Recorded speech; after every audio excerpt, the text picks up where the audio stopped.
আপনি free fire game খেলেন বা না খেলেন, অ্যাটলিস্ট আপনি যদি মুসলিম ছেলেমেয়ে হয়ে থাকেন তাহলে অবশ্যই ভিডিওটি দেখে যাবেন এবং আমার অল্প কথা শুনে যাবেন প্লিজ।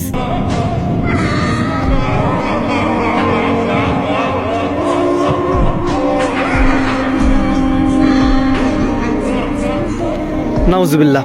তো আমরা যেটা দেখলাম ভিডিওতে, যারা ফ্রি ফায়ার খেলেন তারা অবশ্যই বুঝে গিয়েছেন এটা ফ্রি ফায়ারের একটি স্কিন। হ্যাঁ, গ্লুওয়াল, অর্থাৎ শত্রুর হামলা থেকে বাঁচার জন্য আমরা যে স্কিনটা বা যে ওয়ালটা সামনে ফেলি এবং শত্রুপক্ষ ওই ওয়ালের উপরে গুলি করে, এটা হচ্ছে ওই একটা স্কিন। তো এটাতে কি থিম ব্যবহার করা হয়েছে? থিমটি হচ্ছে একটা দেখা যাচ্ছে এটা স্পষ্ট কোরআনের একটি থিম। এটা কোরআন আমরা এভাবে সাধারণত বাইন্ডিং বা এরকম আমরা অনেক দোকানে বা কসমেটিক্সের দোকানে আমরা দেখে থাকি, এটা কোরআনের বাইন্ডিং, কোরআনটাই এমন হয়। কিন্তু এরা মানুষকে ধোকা দেওয়ার জন্য উপরে যে দুইটা মাছের ছবি দিয়ে দিয়েছে, এটা জাদুবিদ্যার একটা প্রতীক, ঠিক আছে, যেন মানুষ বুঝতে না পারে, মানুষ যেন বুঝতে না পারে, এজন্য সরাসরি সাংঘর্ষিক না হয়, এজন্য এটা দিয়েছে। এটা কোরআন। আজকে যারা গেম খেলতেছো, যারা এই স্কিন যারা নিচ্ছ, যারা ফেলতেছো, অনায়াসে তারা কোরআনের উপর গুলি করতেছে। তুমি চাইলেও কোরআনে গুলি করতে হবে, তুমি না চাইলেও গুলি করতে হবে। তোমার মাথা ঠিক থাকে না, তুমি যখন গেম খেলো না, তোমার মাথাটা ঠিক থাকে না, তুমি অনায়াসে এই স্কিনের উপর গুলি করতেছো, তুমি কোরআনের উপর গুলি করতেছো, তুমি মুসলিম উম্মার হাড়ের উপর তুমি গুলি করতেছো। আরে আজকে যদি তোমাকে বলা হয় তুমি এই স্কুলের একটা বইয়ের উপরে তুমি গুলি করো, পারবা? পারবা না। তুমি একটা সাধারণ জেনারেল একটা বইয়ের উপরে যদি তুমি জাগতিক শিক্ষার বইয়ের উপরে তোমাকে আমি গুলি করতে বলি, এখন তুমি করতে পারবা না। কেন? কারণ বইয়ের প্রতি, বিদ্যার প্রতি আমাদের সবার ভালোবাসা আছে। কিন্তু তোমাকে কোন জায়গায়, এই গেমটা একটা মাতলামি একটা জিনিস। মদ খেলে যেমন মানুষ মাতাল হয়, গেম খেলে যারা তারাও মাতাল, তাদের মাথায় কিছু থাকে না। তো দেখো, তুমি এই গেম খেলতেছো, অনায়াসে কোরআনের উপর গুলি করতেছো। এটা কোরআন, অবশ্যই এটা কোরআন, এটা শিক্ষা।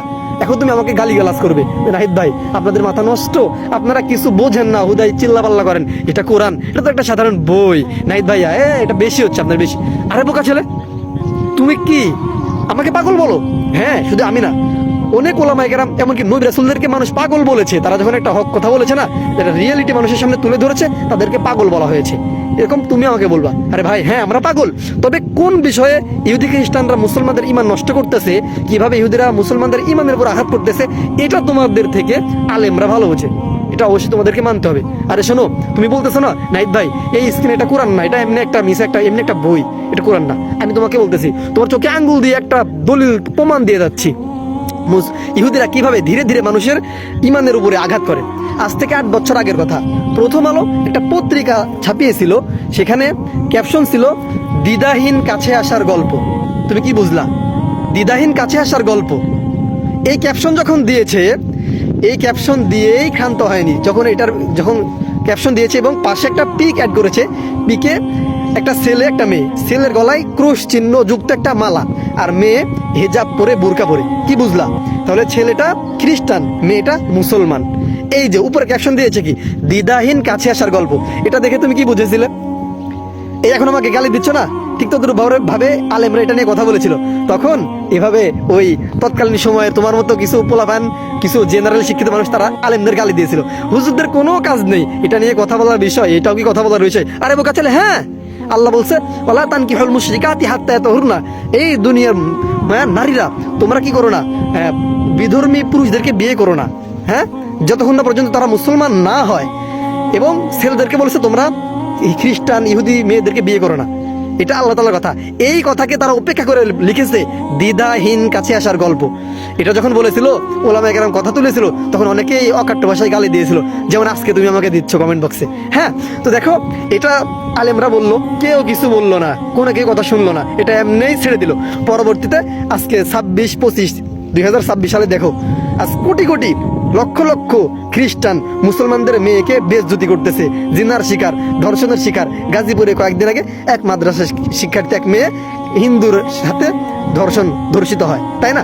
বলো, এই যে এগুলা কি হারে বাস্তবায়ন হয়েছিল, কিন্তু ওই সময় কি এটা আমরা বুঝেছিলাম? বুঝি নাই। তো আমরা এই যে ইহুদিরা অল্প একটু ধর্মের উপর আঘাত করার পরে দেখে যে এরা মুসলমানদের ব্রেন কি ঘুমিয়ে আছে না জাগ্রত।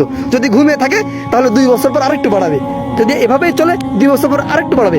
এমন করতে করতে একেবারে সাংঘর্ষিকভাবে মুসলমানদের ঈমানের উপর আঘাত করে, যার প্রমাণ দ্বিধাহীন কাছে আসার গল্প আজ থেকে 8 বছর আগে আমরা দেখেছিলাম। আজকে 26 এসে দেখতেছি অহরহ মুসলিম বোনদের ধর্ষণ করতেছে ইহুদি খ্রিস্টানরা।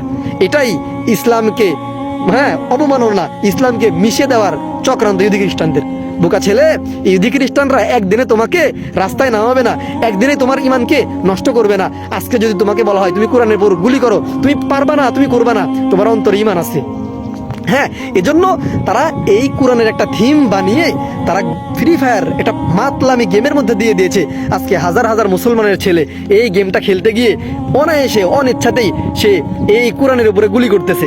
এভাবে গুলি করতে করতে 5 বছর যখন চলে যাবে, 10 বছর চলে যাবে, তোমার মাইন্ড থেকে, তোমার মাথা থেকে এই চিন্তা চলে যাবে যেটা কোরআনের একটা আজমত, কোরআনের একটা মহব্বত, এখানে গুলি করা যাবে না, এই যে একটা চিন্তা এটা তোমার মাথা থেকে চলে যাবে।